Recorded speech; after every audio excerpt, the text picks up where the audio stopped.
ചേച്ചി ഇന്ന് രാവിലെ നമുക്ക് പൊട്ടിച്ച അടിപൊളി കളക്ഷൻസ് ഒക്കെ വന്നിട്ടുണ്ട് നമ്മുടെ ടോപ്പില്. നല്ല വെറൈറ്റി ആയിട്ടുള്ള വർക്കുകളും നല്ല കളേഴ്സുകളാണ് വന്നിട്ടുള്ളത്. സൂപ്പർ ആണല്ലോ എല്ലാം. ഒന്നിനൊന്നിനും ബെറ്റർ ആണ് കേട്ടോ. നമുക്കിതെല്ലാം ഒന്ന് ഓരോന്നിനകത്ത് വീഡിയോയിൽ ഒന്ന് കാണിച്ചു കൊടുക്കാം കേട്ടോ. അപ്പൊ എല്ലാവരും ഒന്ന് കാണട്ടെ. ഓക്കെ ചേച്ചി. ഇങ്ങനെയുണ്ട്, നല്ല അടിപൊളി ഫ്രോക്ക് അല്ലേ? നമുക്ക് ക്രിസ്മസിന് വന്ന സൂപ്പർ കളക്ഷൻ ആണ് കേട്ടോ. നല്ല എന്താ പറയാ, നല്ല വർക്കും നല്ല ഫ്ലെയർ ഇട്ട് ചെയ്ത് നല്ല അടിപൊളി ഫ്രോക്കാണ് കേട്ടോ. നമുക്ക് ഒരുവിധം ഒരു 2 വയസ്സ് മുതൽ ഒരു 10-12 വയസ്സ് വരെയുള്ള ഒരളവ് ഇപ്പം നമ്മളെ കയ്യിലുണ്ട് കേട്ടോ. അപ്പൊ നമുക്ക് അടുത്ത നോക്കാം.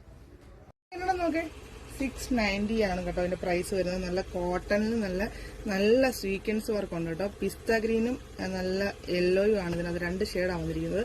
സൈഡ് സ്ലിറ്റഡ് ആണ്, നല്ല സൂപ്പർ ലൈനിങ് ഇട്ട ടോപ്പാണ് കേട്ടോ. നമുക്ക് നെക്സ്റ്റ് നോക്കാം. കട്ട് വർക്കിന്റെ നമുക്ക് എന്താ നേരത്തെ ഒരു കോളർ ടൈപ്പ് വന്നായിരുന്നു. ഇപ്പൊ കോളർ ഇല്ലാത്ത ടൈപ്പ് 4 ഷെയ്ഡ്സിൽ അവൈലബിൾ ആണ് കേട്ടോ. 4 നല്ല സൂപ്പർ ആയിട്ടുള്ള ഷെയ്ഡാണ്. ഞാൻ ഓരോന്നും നിങ്ങളെ നിവർത്തി കാണിച്ചു തരാം. നല്ല പഫ് സ്ലീവ് വന്നിട്ട് നല്ല സൂപ്പർ കുർത്തിയാണ് കേട്ടോ. ഒരു frock concept, midi frock type എല്ലാവർക്കും അറിയാവുന്ന ഒരുവിധം പരിചിതമായ ടോപ്പാണ്. പഫ് സ്ലീവ് വരും, നല്ല സൂപ്പർ ഐറ്റമാണ്. പ്രൈസ് വരുന്നത് 715. 4 ഷെയ്ഡ്സിലാണ് ഇപ്പോൾ അവൈലബിൾ ആയിട്ടുള്ളത്. പിന്നെ ഒരുപാട് കളക്ഷൻസ് ഇപ്പോൾ നമ്മുടെ ഷോപ്പിൽ വന്നിട്ടുണ്ട്. അപ്പോൾ നിങ്ങൾ ഷോപ്പ് വന്ന് വിസിറ്റ് ചെയ്യുക. കൊല്ലം കാവനാടാണ് നമ്മുടെ ഷോപ്പ് വന്നിരിക്കുന്നത്. ഒരുപാട് കളക്ഷൻസ് ക്രിസ്മസ് ആയിട്ട് ഒരുക്കിയിട്ടുണ്ട്. അപ്പോൾ അടുത്ത വീഡിയോയുമായിട്ട് ഡീറ്റെയിൽ ആയിട്ടുള്ള വീഡിയോയുമായിട്ട് ഉടനെ വരുന്നതായിരിക്കും. അതുവരെ ബൈ.